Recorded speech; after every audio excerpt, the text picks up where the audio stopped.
Close your eyes for a moment, just for a few seconds. Think about the thing weighing on your heart right now. It's the thing you think about at 3 a.m. when the house is quiet and your mind is loud. The situation that seems immovable. The financial mountain that looks too steep to climb. The diagnosis, fractured relationship.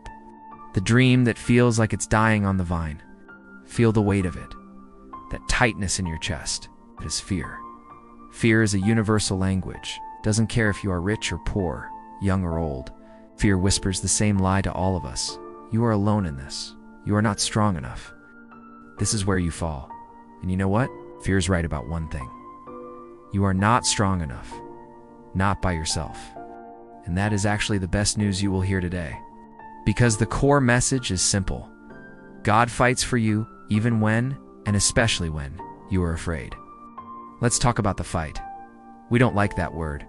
We want life to be peaceful. We want smooth roads. But life is not a playground, it is a battleground. There are forces at work against you, not just people or circumstances, but spiritual heavyweights. Fear, doubt, shame, and despair.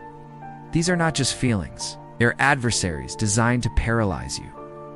Look at the story of the Israelites. In Exodus chapter 14, they have just been freed from slavery in Egypt. 400 years of bondage are over. They are finally free. And then they look up and they see the Red Sea in front of them. Impossible, watery grave. And behind them, they hear the thunder of chariots. Pharaoh's army is charging toward them, intent on dragging them back. The Bible says they were terrified.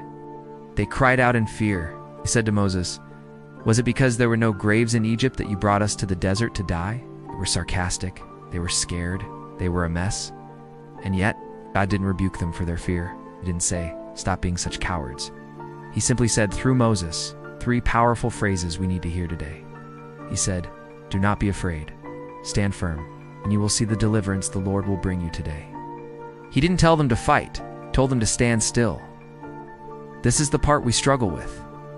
We are fixers. We are fighters. When a problem arises, our instinct is to pick up a sword, to panic, to strategize, to manipulate, to worry. We think that if we aren't anxious, we aren't taking the problem seriously. But God's strategy is often the opposite of ours. He says, stand firm. Why?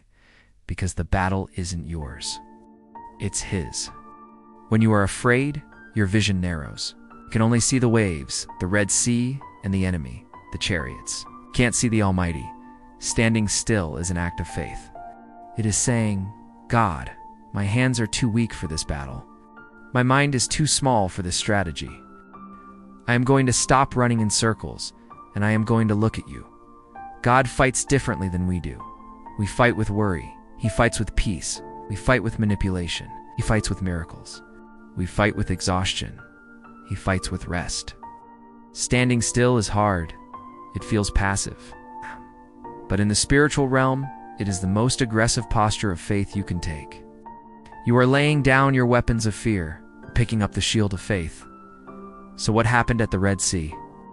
The Israelites stood still, trembling, probably crying but standing. And then God went to work. The Bible says that the angel of God who had been traveling in front of the Israelites moved around behind them. The pillar of cloud came between the camp of Egypt and the camp of Israel. To the Egyptians, it brought darkness and confusion. To the Israelites, it gave light. Then Moses stretched out his hand, and here's where the power lies. And the Lord drove the sea back with a strong east wind all night. Notice the detail. It was a strong wind. It was all night. God didn't just snap His fingers in a second. He worked through the night. While the Israelites were sleeping or huddled in fear, God was blowing. He was parting the waters. He was making a way where there was no way. God fights for you in the dark. When you're asleep, anxious, and unable to do a single thing, He is at work. He is moving the hearts of people. He is aligning circumstances you can't see. He is drying up the ground in front of you. Your fear does not stop His hand. Your weakness does not limit His power. He fights for you not because you are brave, but because He is faithful. Then came the moment. The water parted. The seafloor appeared, dry ground. Can you imagine it? Walls of water on either side towering over them, and a path of solid ground right through the middle of the impossible. God didn't just remove the problem, He gave them a path through the problem. This is crucial. God rarely removes the sea, He usually parts it. You still have to walk through the valley. You still have to walk between the walls of water. But here's the promise. You will walk on dry ground. Your feet will not get muddy. You will not drown.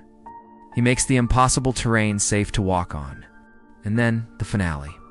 The Egyptians, the fear, the enemy, the past that is chasing you, they try to follow you into the miracle. But God looks down on them and throws them into confusion. He jams their chariot wheels. The Bible says they literally had to drive with difficulty. By the time morning comes, the Israelites are safe on the other side. They look back and the sea is crashing down on their enemies. The very thing that was going to destroy them became the very thing that destroyed their enemy. God takes the thing you are most afraid of, and He turns it into the weapon that defeats your fear. So I ask you again right now, what is your Red Sea? Is it a financial crisis that seems to have no shore? Is it a marriage that feels like it's drowning? Is it a habit you can't break? Is it a future that looks terrifyingly uncertain? You are standing on the shore right now. You can hear the chariots coming. You can feel the spray of the sea. And you are afraid. That is okay. But I want you to hear the voice of God over your life right now, speaking through the chaos. I will fight for you. You need only to be still. You don't have to have the strategy figured out. You don't have to be brave enough. You just have to be willing to stand still and watch. The God who commanded the wind at the Red Sea is the same God who commands the wind in your life. He has not changed. His arm is not too short to save.